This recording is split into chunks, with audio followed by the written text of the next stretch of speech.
the video will happily capture, well, yeah, there it is. I think the video will happily capture this. Today we're going to talk about the route of the Exodus. Okay, not the entire route. The entire route you can think of as starting in Egypt, of course, and ending up in the Promised Land. We're not doing that whole thing. We're not even making it all the way to Mount Sinai today. Instead, what we're going to talk about today is the route of the Exodus up until the point when they cross the Red Sea and they are out of Egypt. Okay, Matt was just pointing out that today the Sinai Peninsula is almost entirely part of modern-day Egypt. But in ancient Egypt, the frontier, the Egyptian frontier, was right here. I'll zoom in on this. I'll just go ahead and zoom in on this. You can see where we are. There's Egypt. Let's zoom in.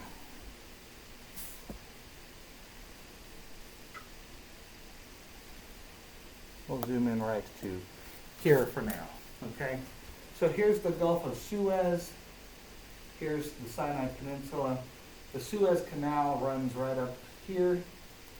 And the Suez Canal happens to be pretty much exactly where the ancient Egyptian frontier used to be. There used to be a series of lakes along here with canals running between them and canals running from those lakes over to the Nile. There were a lot of waterworks in this area, even in ancient Egypt. The Suez Canal, although it's a modern thing, it's not the first canal that was ever built in the area. So this was the frontier. And this is the delta, the Nile Delta area. Okay. We're going to follow the Israelites as they are getting across the Egyptian frontier into the wilderness of Sinai. Okay. And I want to let you know that I am drawing heavily for today's lesson, drawing heavily from James Hoffmeyer's book, Ancient Israel in Sinai. Okay. There have been different, good morning, there have been different theories about exactly how did the Israelites get to Sinai. Mount Sinai, according to James Hoffmeyer, and I think this is the most likely, I'm convinced by his arguments, is down in southern Sinai. But other locations for Mount Sinai have been proposed, and different routes for Israel to get from Egypt over to Israel have been proposed, including a southern route and a northern route, and there's even an intermediate route. Okay, but again, that's all just sort of general background. We're just going to talk about how we get into the Sinai Peninsula and out of Egypt, out of ancient Egypt today. Okay. The Exodus account and its recount in Numbers gives us a number of place names. Okay. So if you look, for instance, at Exodus chapter 12, verse 37. Exodus 12:37. I'll take a drink of water while you are going there.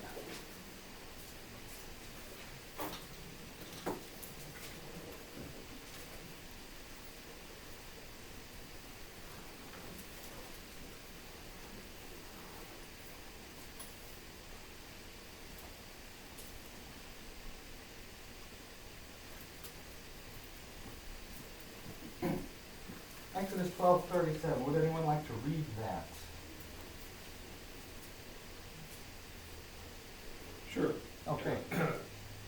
Then the children of Israel journeyed from Ramses to Succoth, about 600,000 men on foot, besides children. A mixed multitude went up with them also, and flocks and herds, a great deal of livestock. Okay, that's great, thank you. So this is familiar from 2 weeks ago, right? With the 600,000 people. But here we have two place names, Ramesses and Sukkot. or Sukkot. I don't know how it's pronounced. I'm going to go with Sukkot. Those are two place names, and we've already talked about Ramesses and how we have a very good candidate for what Ramesses means. It means High Ramesses, the palatial city, the Nile Delta residence of Ramesses II. If we're talking about a late date for the Exodus around 1260.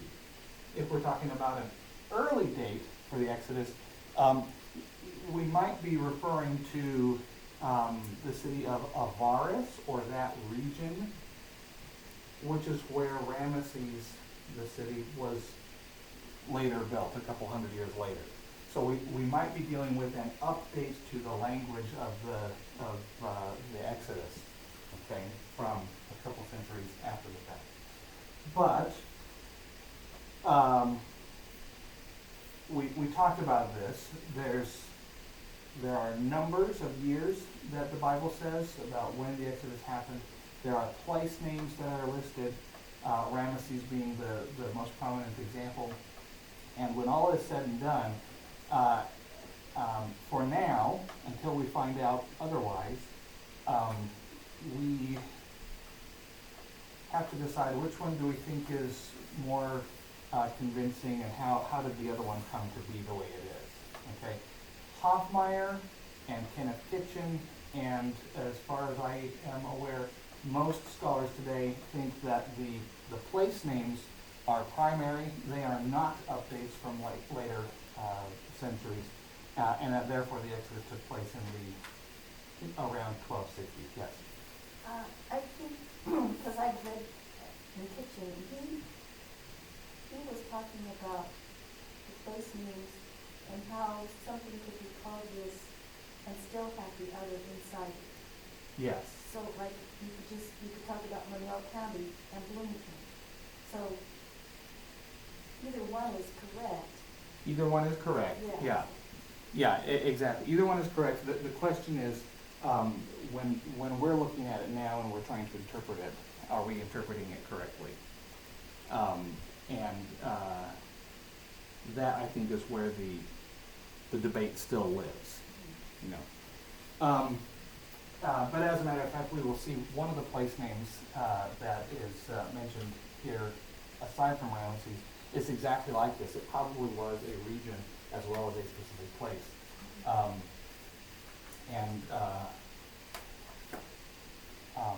We'll come to that. Yeah. So there's the first two locations, though, Ramesses and Sukkot. If we look in the next chapter, Exodus 13, verse 20, would someone read that, please?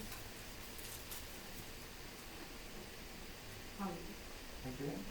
So they took their journey from Sukkot and camped in Etham at the edge of the wilderness. Okay, thank you. So very short, right? But there we have Sukkot again. We've come from Ramesses to Sukkot. Now we've left Sukkot and come to Etham on the edge of the wilderness. Now, chapter 14, a couple of verses later, chapter 14, verse 2, the Lord said to Moses, would anybody like to read verse 2? Tell the Israelites to turn back and encamp near Hierath, between Migdol and the sea. They are to encamp by the sea directly opposite Baal Zephon. Okay, thank you, Suzanne. So we have three more place names here. From Etham, God tells them, turn back and encamp near Hierath, between Migdol and the sea. They are to camp by the sea directly opposite Baal Zephon. So we have three more place names here. Hierath, Baal Zephon, and Migdol. Okay. In addition, we have the very famous location, the Red Sea, right, where the Red Sea crossing happened. So that gets us, that set of place names gets us to the Egyptian frontier and across into the Sinai Desert. And the question is, where are these places? Here's a map. Where are they? Can we find them? Can we identify them? And from an archaeological perspective, can we trace out, where this route took place? And the short answer is, most of these names can be identified with really pretty good precision and confidence. Some of them are a little more speculative, but as we continue to dig and as we continue to find things out, we may be able to move those into the, yeah, we're sure this is where it is category. So, let's see, I want to have this open here. By the way, Numbers 33, verse 5, also recounts this same itinerary. I'll just read it for you. Numbers 33, verse 5, so the people of Israel set out from Ramesses and camped at Sukkot. And then they set out from Sukkot and camped at Etham, which is on the edge of the wilderness. And they set out from Etham and turned back to Pi Hahiroth, which is east of Baal Zephon, and they camped before Migdol. And then they went through the sea and into the Sinai wilderness on their way to Mount Sinai. Okay? I want to spend a lot of time with this map here now. Okay?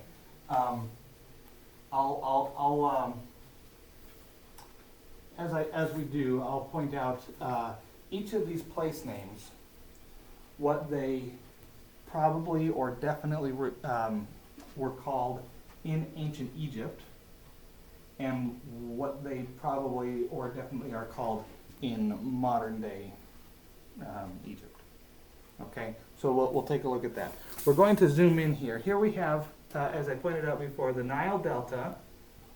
Here's Cairo at the head of the Nile Delta. The pyramids are down in here.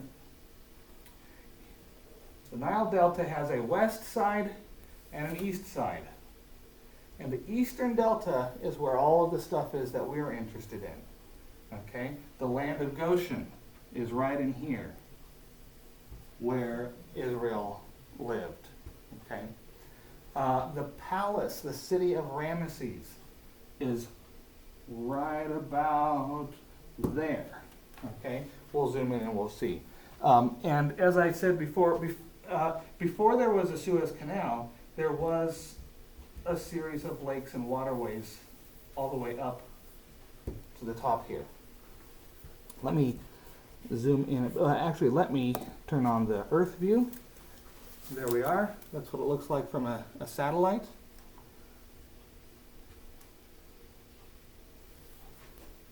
And we're going to start zooming in right into this area here.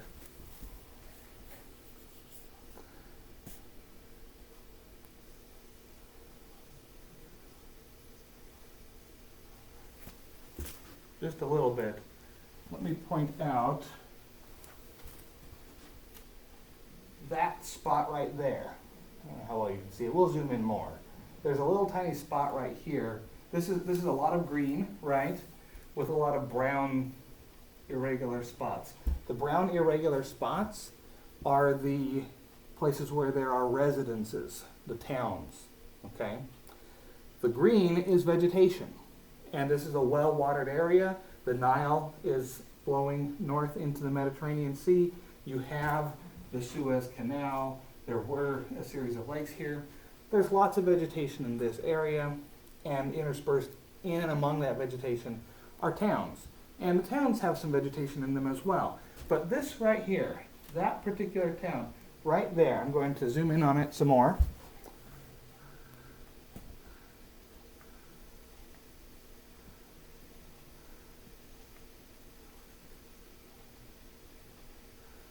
And we'll see if it comes up with a label. Yes, there's a label. I don't know how well you can see the label. Not well at all, I'd say.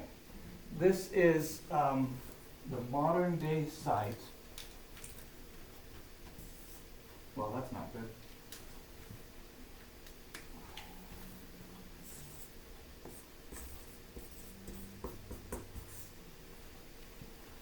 And I'm guessing that Q is a uvular sound, so something like Contier. Something like that. That is the name of this town right now, and this is where significant excavations have happened over the last several decades. This is where Pi-Ramesses was located. Okay? That's where Pi-Ramesses was located. Here is Tel El-Daba, another modern site. That is the Hyksos capital of Avaris. Remember, the Hyksos were the Semitic people from Asia who ruled Egypt during the Second Intermediate Period. And it's quite possible, it seems to fit, that this is the capital at the time when Joseph and then Jacob and all of his family came into Egypt. Okay. Later, the Hyksos were expelled from Egypt. The native Egyptians took back control, and the new kingdom began, the new kingdom of Egypt. After some time, Ramesses became king, and he built his new royal residence right there. Okay, so far so good? But we've identified, this is, as far as I'm aware, this is like definite, certain, this is Pi-Ramesses. If the Exodus happened at a late date, this is where it started. If the Exodus happened at an earlier date, it's more likely to have started here or just generally in this region. So this is exactly what Vicki was saying before. This region has had many different names over the millennia. You have Ramesses, you have Avaris, you have Tanis, which I think is up in here somewhere. You have the fields of Zoan is the way that the Bible refers to it in Psalm 78, which is recounting the Exodus, and it says, in the fields of Zoan. Well, Zoan is the Hebrew way of spelling the Egyptian word Tanis. And so the fields of Zoan are up in this area. This region, one way or another, is pretty securely identified in the Bible as the area where the Exodus got started. Okay? And the question really is, when it says in Exodus that they started off in Ramesses, does it mean that they started off in about the year 1260 BC, or does it mean they started off in this area and a couple hundred years later some scribe touched up the document and said, well, it's where Ramesses is located. Same place, just an update in the language. That kind of is where that question boils down. Alternatively, maybe it was called Ramesses way back when, in the 14th, 15th century as well, but it was just not the great city that it was a couple centuries later. That's possible as well. Ramesses II was not the first Ramesses.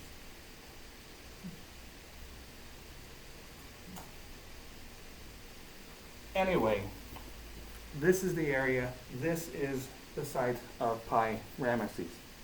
Now I'm going to zoom out again.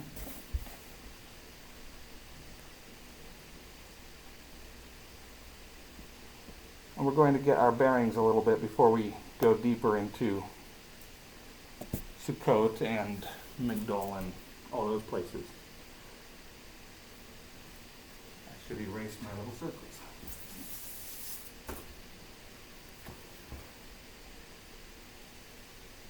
I'm probably going to be in the way of the video this week an awful lot.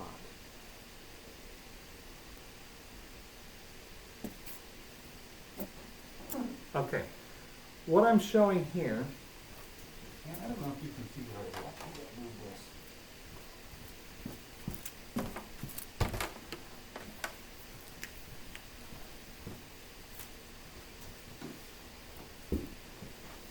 Try to stay out of your way. What we're looking at here, again, this is the Sinai Peninsula. This is the Suez Canal. This right here is the top of the Gulf of Suez. Okay? And then this is the Nile Delta.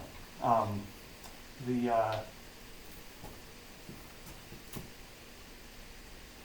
brown dot that is the site of Pi-Ramesses is right there. A couple of broad features here to pay attention to. There's a green streak. It kind of comes over here. You see that? It's got desert on the south side. It's got more desertish stuff on the north side.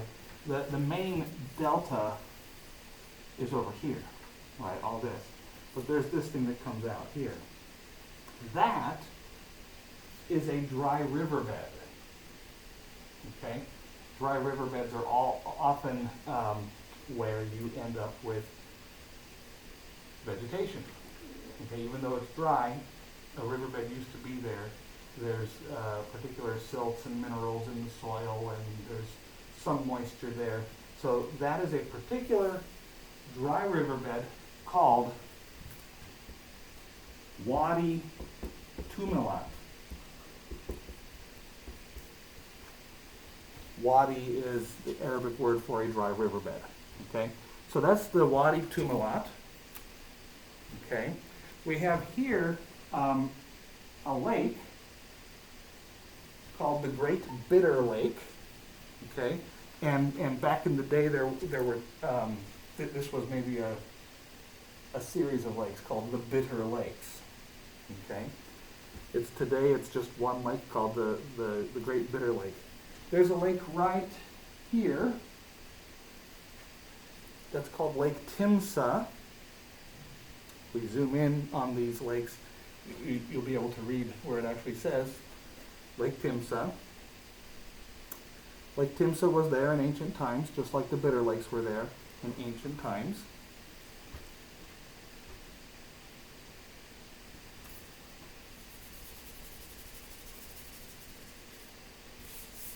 Get rid of my line there. Let's see. Here's Pi-Ramesses. This area here in the Wadi Tumilat, particularly at the eastern end of it, was called Tiaku.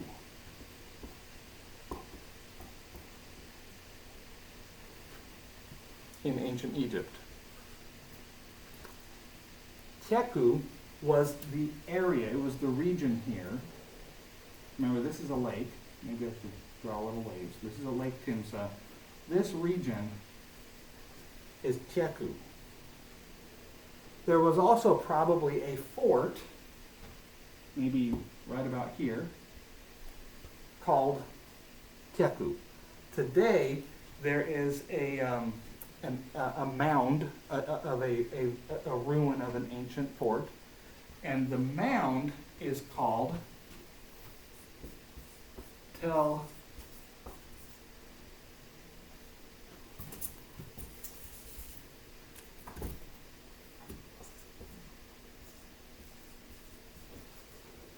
Maschuta. Again, I don't know how to pronounce these things properly. I'm just making my guesses. Okay. Tiaku. So this tia sound, linguistically, it's not a great leap and a jump from tia to sia, or even just s. Okay. We have a tia kind of a sound at the beginning, and we have a k sound here. That's the same thing that we have here. And it's the same thing that we have in the word Sukkot. Sukkot. There's an S sound, there's a K sound, there's also a T or Th sound, which corresponds to the T in Ma Sukkota. Okay? This is not one of the more like slam dunk, we know absolutely that these are referring to the same place. But it's one of the suggestions. That Tiaku is the Egyptian word that the Hebrews transcribed and wrote as Sukkot.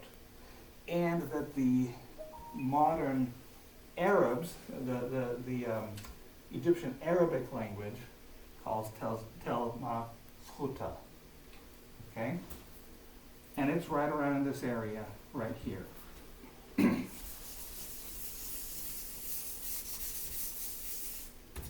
So if that's an accurate identification, that means that the Israelites came first from Ramesses, or from this area. They went down to Sukkot, down to there. Okay?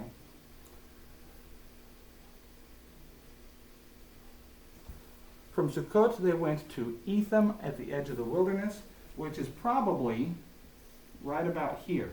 This is the edge of the wilderness. It is in the Wadi Tumalat still. Okay?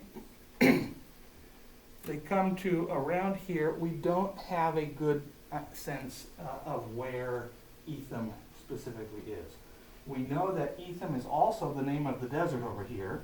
Sometimes it's called Etham, sometimes it's called Shur, the desert of Shur, or the wilderness of Shur. After the Israelites have crossed the Red Sea, we find them again at Etham, which would be right over on this side. Okay? Good so far? So we think that Etham is kind of this wilderness area, but we don't have a specific place that we can point to and say, this is what Exodus is talking about when it says they went from Sukkot to Etham. What we have is that it says they went from Sukkot to Etham on the edge of the wilderness, and so we think it's right about in there. Okay? I need to erase some stuff.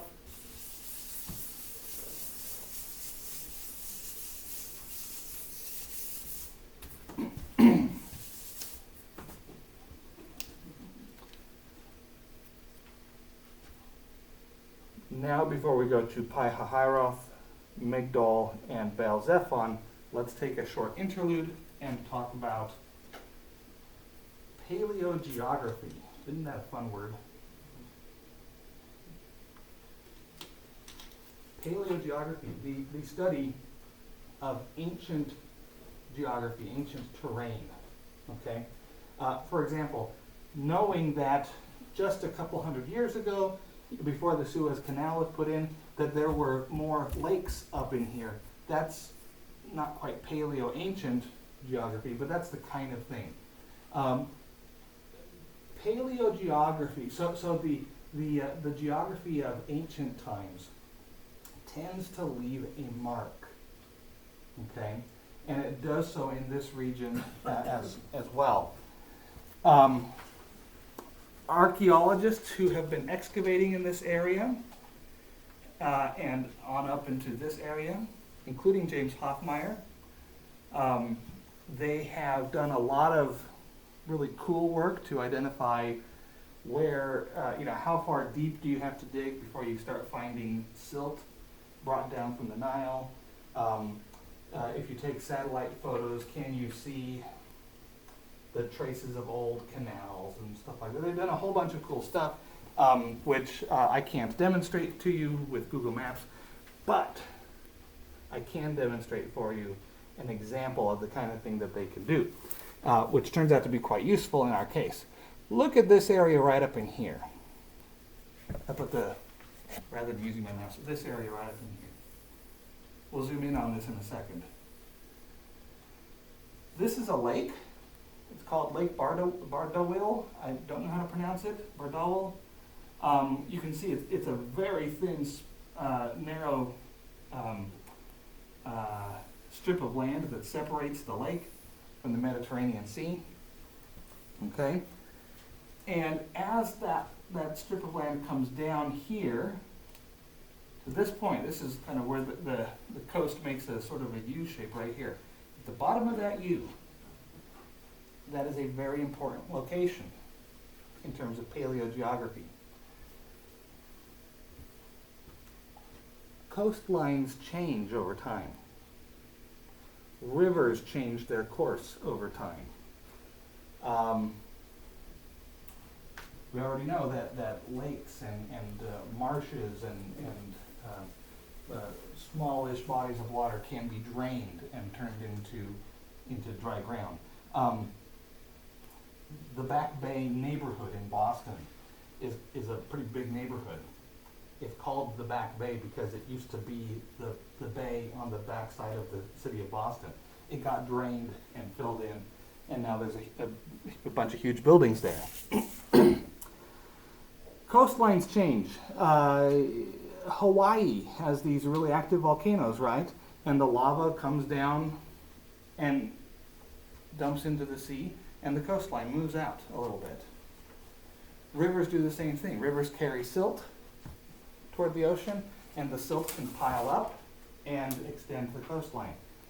The Nile River carries a lot of silt, and the coastline from here, from this point, at the edge of the delta, from here all along the delta, that's the modern coastline. It's not the ancient coastline. Okay? And we're going to pay attention to this area right here. We can see the remains of the ancient coastline. Let me zoom in here.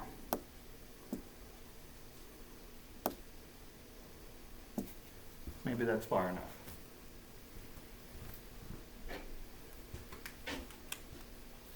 Here's Lake Bardowil, and the coastline comes like this. The modern coastline, of course, keeps going. But there are two other lines that you can identify in this image radiating from this point. One of them goes like this.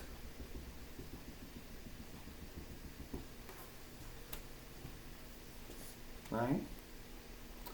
I don't know how James Hoffmeyer and the other archaeologists in the area know this, but apparently this is known to be where the coastline was in 25 AD.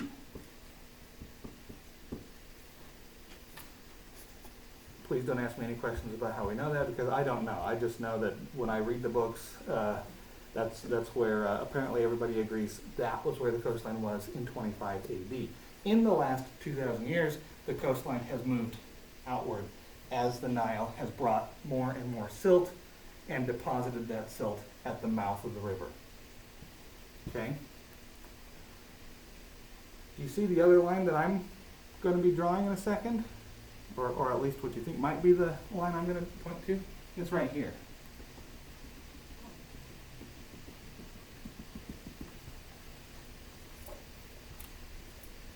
That is approximately the ancient coastline in about the year 1200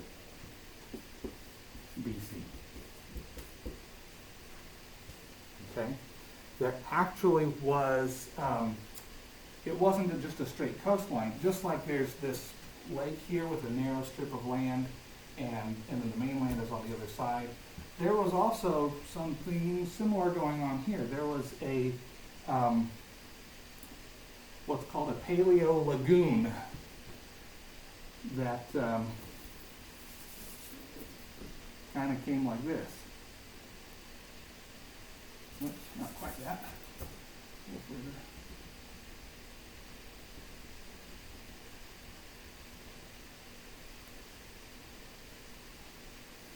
And maybe it extended at different times even a little further in this direction. Okay, you can actually see the outline of that paleo lagoon in the vegetation. And in the, it's not just vegetation, there's streets here, there's residences here, but there's vegetation there, growing there. It's not desert. And where the residences are here actually maps where that vegetation is, actually maps pretty closely onto where that paleo lagoon was. It used to be a body of water. It might have been an actual lake at one time, like this, but then, erosion or whatever happened. It was at one time a paleo lagoon.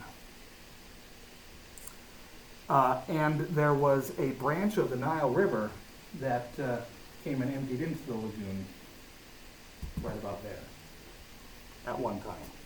Okay, that branch of the Nile River is long gone, but the remnants of that lagoon are still here. Okay, good so far? I'm going to erase all this. This is the coastline of Egypt in the time that the Exodus would have been happening. something like this. Not up here. This is 1,000 to 1,500 years later after the Exodus. Definitely not up here. 3,000 to 3,500 years after the Exodus. Down in this area somehow.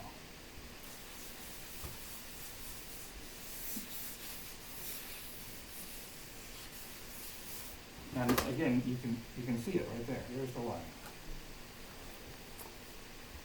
Questions? Where we going? Okay. Zooming out just a little bit. Here is that Wadi Tumalat coming to Lake Timsah over here. So Sukkot is probably around here. Etham at the edge of the wilderness is probably somewhere around here. We can see this ancient coastline right there. There's also a patch of vegetation kind of like that.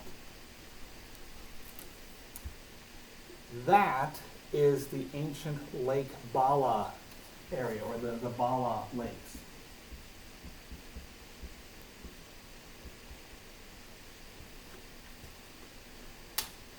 Okay? Yes? The ancient coastline, how far does it go? The ancient coastline probably comes something like that. Okay, so it comes very close to here, and the lagoon is also not far away. Maybe does something like that. I'm drawing the Paleo Lagoon very roughly.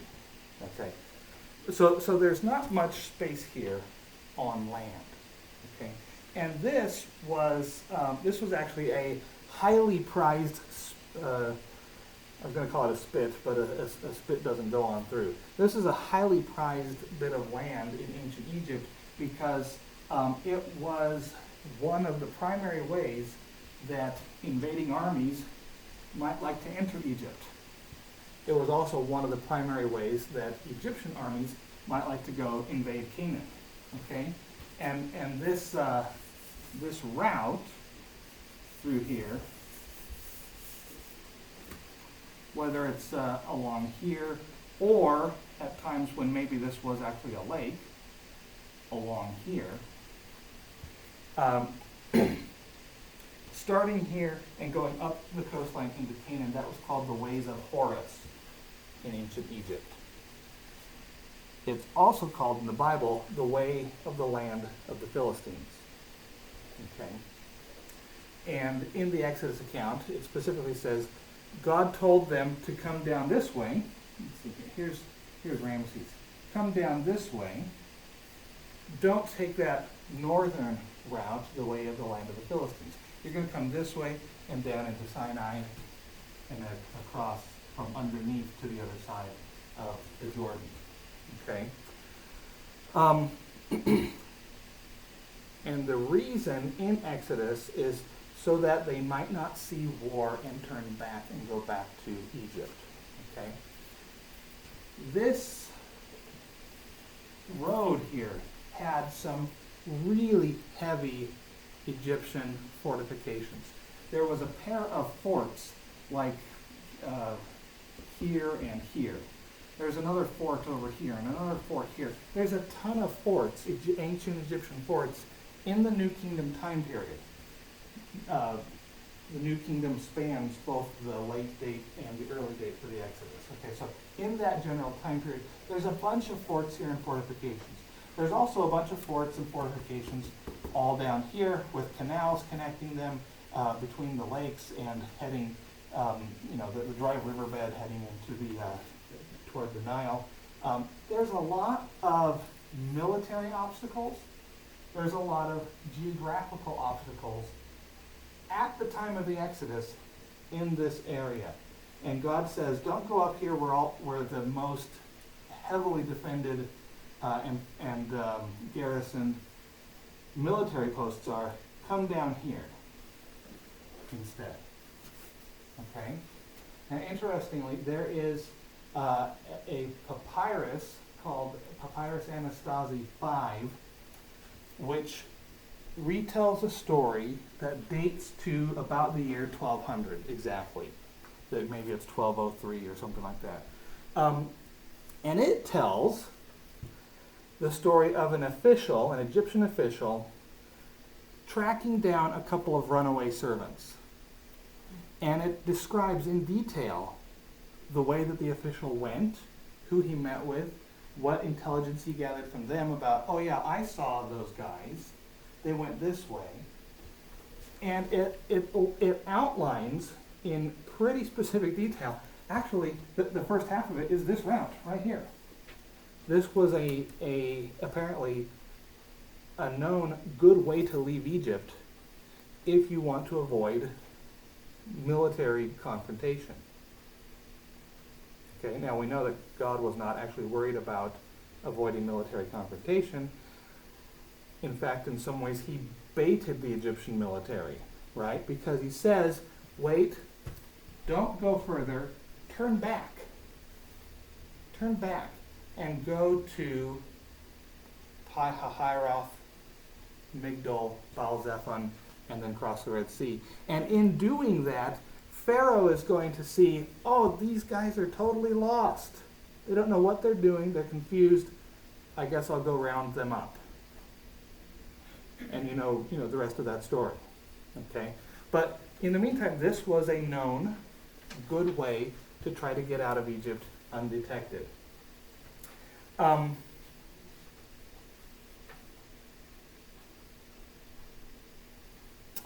Before we identify where we think Pi Hahiroth, Migdol, and Baal-Zephon are, we need to talk briefly about the Red Sea. Okay, the Red Sea is down here, right? We can zoom out. Let me erase this.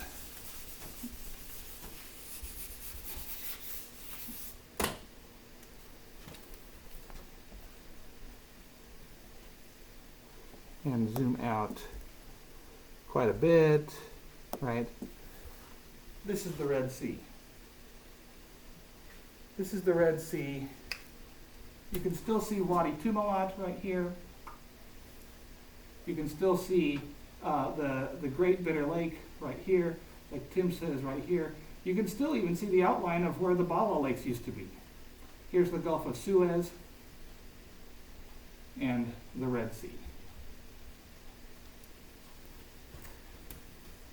We start off about here. We come down into the Wadi Tumilat area. Somehow we need to end up at the Red Sea for crossing the Red Sea. And there are a few possible ways to do this. Okay. In the interest of time, I'm just going to jump straight to the point. I'm going to tell you what James Hoffmeyer thinks is the best way to approach this. And I will point out, as he himself does, when he wrote his first book, Israel in Egypt, he had a specific idea about where the Red Sea crossing would have happened and where Israel went when they left Etham. In his later book, Ancient Israel in Sinai, he changed his mind because of the archaeological research that had been done, including archaeological research that he had done in the intervening years. Okay, so I'm going to tell you what he thinks most recently in the book Ancient Israel in Sinai. And the important point here is about the name of the Red Sea. In Hebrew, it is Yam Suf. Sea is the word Yam. Suf, unfortunately, is not the word for red. It's the Hebrew word for reeds, which conveniently, I guess, is spelled very similar to red. Just add an extra E and put an S at the end.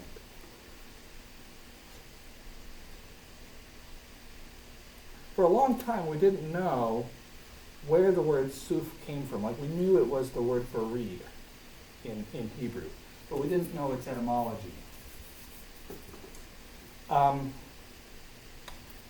The Septuagint is the Greek translation of the Hebrew Bible.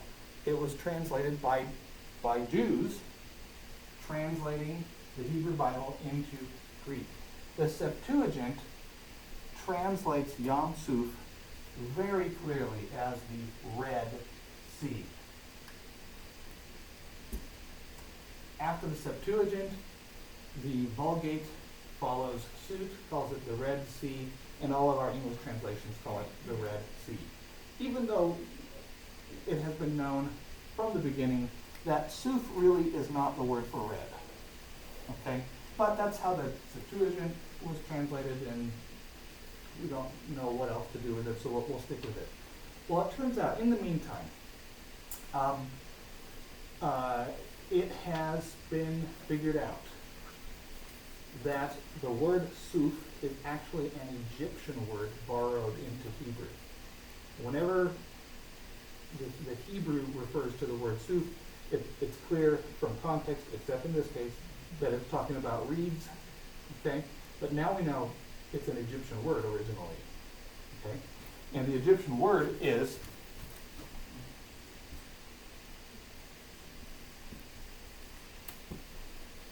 spelled like that. We spell it like that without vowels because we don't know what the vowels are. But it's the W is like an oo sound. The T with it actually is spelled with a line underneath it. The T is kind of a ts sound, and so we have this word Sufi, which corresponds exactly to Suf in Hebrew. Okay. So we now, and Sufi means reed in ancient Egyptian. So we now know that the Yam Suf, the Suf word, is actually a borrowing from an ancient Egyptian word, which also means reed. Okay? Furthermore, we now know that the ancient Egyptians had knew of a location, a place called, I think I'm getting the spelling here right.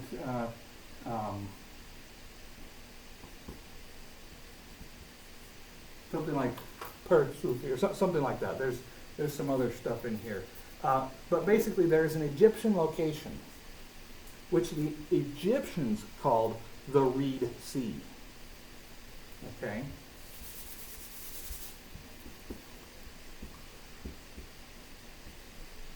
So that pair of discoveries, that Suf in Hebrew is actually an Egyptian borrowing, and that the Egyptians knew of a place that they called the Reed Sea, using this same word, that has caused people in the last century or so to think that probably the Yam Suf of Exodus is not referring to the Red Sea, but is instead referring to the Reed Sea, which has to be in the area still. Okay? And let us jump way ahead to the point, because we're out of time. Hoffmeyer makes the case, and if you want to know all the gory details, you can read his book. And no, he's not paying me to advertise his book for him. Here's the ancient coastline. Here's the Bala Lakes, the outline of the Bala Lakes. Here's the Paleo Lagoon, something like that. There's a fortress right here, which is known in ancient Egypt as the Migdol of Merneptah, or Mamartra, or something like that. It's got a couple of different names. But it is specifically the word Migdol. There is another papyrus or inscription that refers to an area around here with a couple of place names. Unfortunately, the inscription is broken, so all we know is that one of the place names starts with an H, and it is near the waters of Baal. do we have a reference in an ancient Egyptian text to Baal Zephon, which means Baal of the north, up north, and Pi Hahiroth.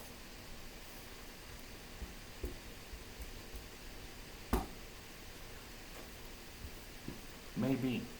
It's in the right area. It's near Migdol. You have these three places that are named together in the Exodus account. We have the same three places that we know are in this area according to ancient Egyptian records. We know that there was a reedy lake here, a large lake. The reeds, Hoffmeyer says a description from maybe 100 years ago indicates that the reeds were 15 feet tall, right? It's not a shallow, just wade across it kind of a lake.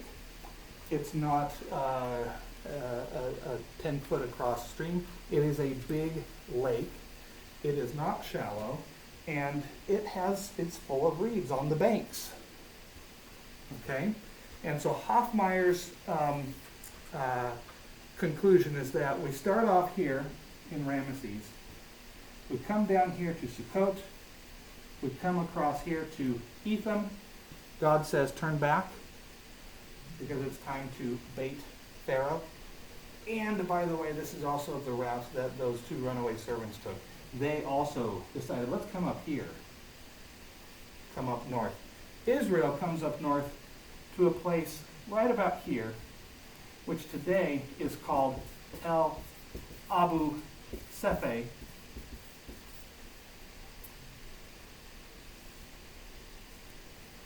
Perhaps Yam Suf.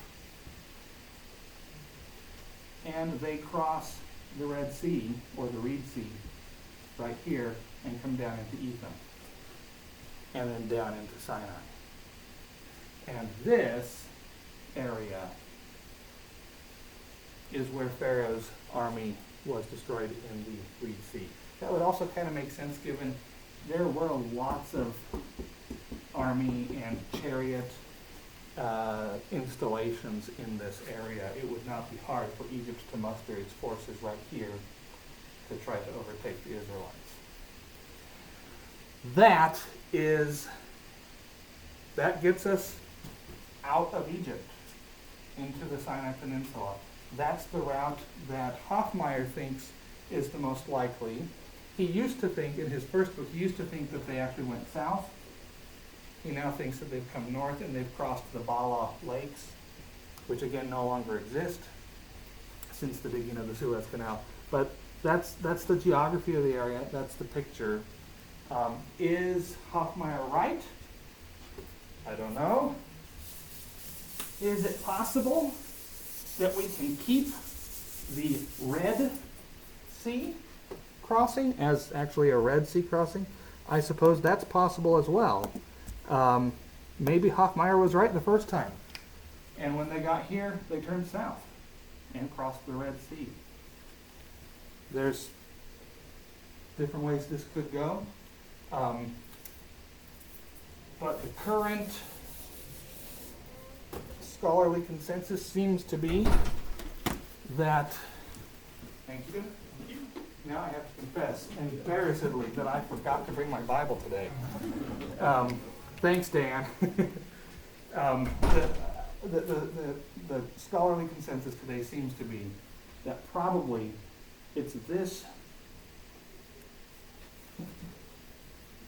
smattering of lakes that is where the Exodus and the crossing of the sea actually happened. Somewhere up in here, probably up near the top, around the Bala Lakes area. Okay, one way or another, as I said, we have positive identifications for some of these places, good suggestions for other places. Etham, we really don't know, but the point is there is a plausible case to be made for a specific route of the Exodus leading into Sinai. Okay, and it matches really well with the ancient archaeology. It is after time, so I'll stick around if you want to chat, but let me pray for us real briefly. Lord, we pray that you would be with us in the week to come. keep us healthy and safe, and just thank you that whether it was through the Gulf of Suez or the Bala Lakes, your word says that you did it and you took your people through the sea, and we thank you for that. We thank you for your salvation of your people at all times. We pray these things in Jesus' name. Amen. Have a blessed week. Just need somebody to start